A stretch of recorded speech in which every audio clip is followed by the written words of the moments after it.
Welcome back to my channel. Please subscribe the channel and then tap bell icon. The city stirred lazily under the early blush of dawn, unaware of the terror about to unfold. Fog clung low to the streets, and birds chirped softly in the trees. Street sweepers moved along their usual routes, shopkeepers unlocked shutters, and joggers made their way through the parks. All was calm.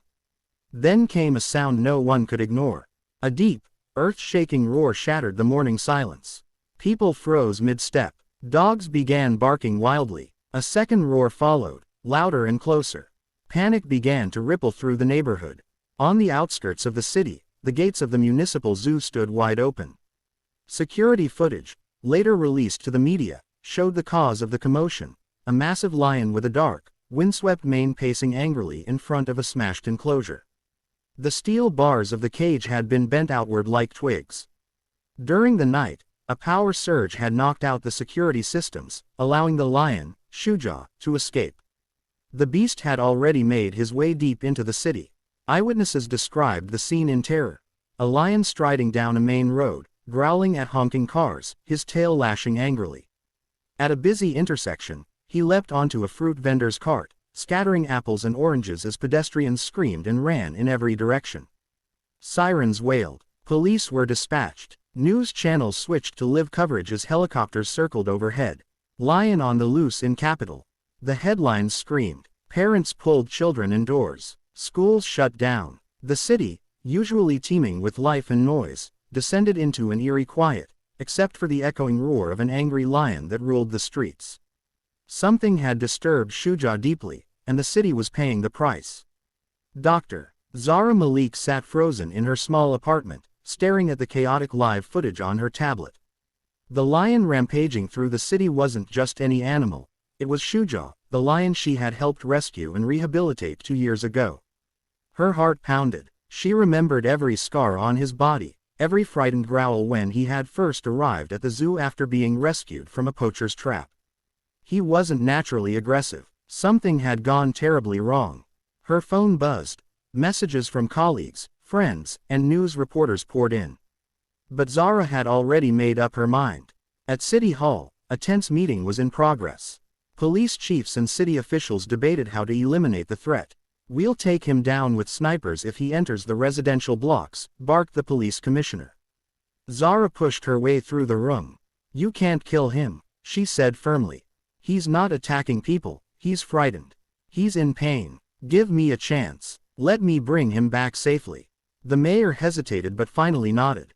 "1 hour, drive, Malik. That's all I can give you." Zara gathered her old team: wildlife handler Rihan, drone operator Amina, and 2 assistants trained in tranquilizer delivery. They loaded equipment into a van: long-range dart guns, thermal scanners, and a reinforced cage.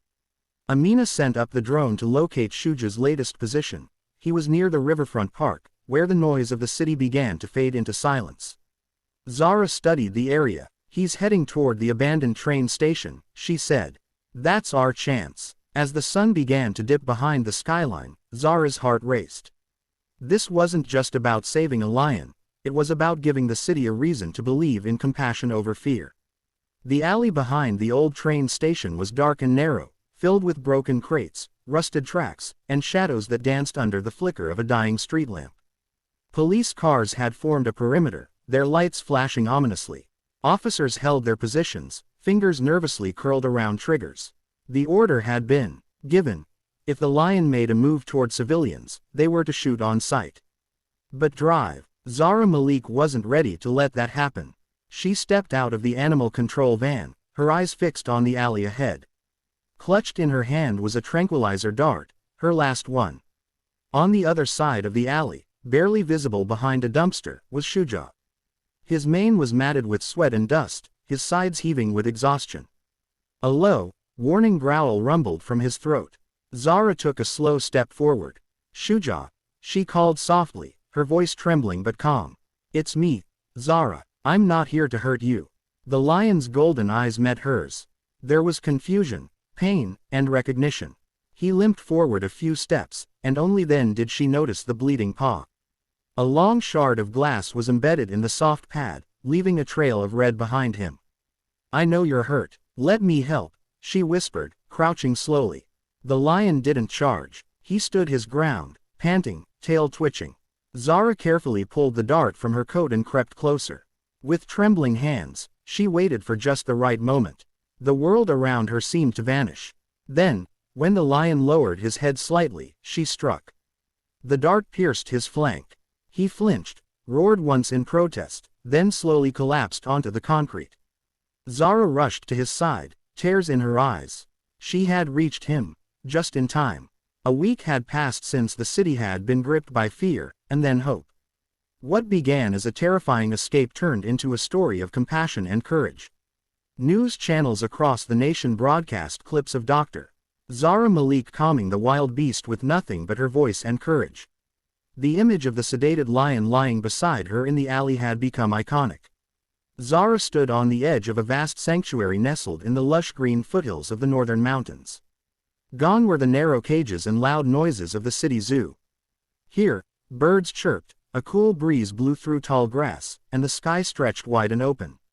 Shuja, now fully recovered and free of the glass wound, stood several meters away, observing the open land ahead. There were no fences, just freedom. The wildlife sanctuary staff had constructed a special area for him, complete with trees for shade, space to roam, and natural prey in a controlled environment. But the best part, no more bars. Zara approached slowly, holding a tablet that displayed his latest health report. "You're doing better than expected," she whispered with a smile. Shuja looked back at her briefly, blinking in the warm sunlight. It was a small moment, but it was enough. He turned and slowly walked into the golden grass, his mighty frame disappearing into the wilderness like a king reclaiming his kingdom. Back in the city, murals of Shuja appeared on walls. Children carried lion plush toys. A local school started a "Kindness to Animals" campaign in his name. As Zara watched the lion disappear into his new home, she felt tears form in her eyes, not of sadness but of pride. "You were never angry, Shuja," she whispered. "You just needed to be heard."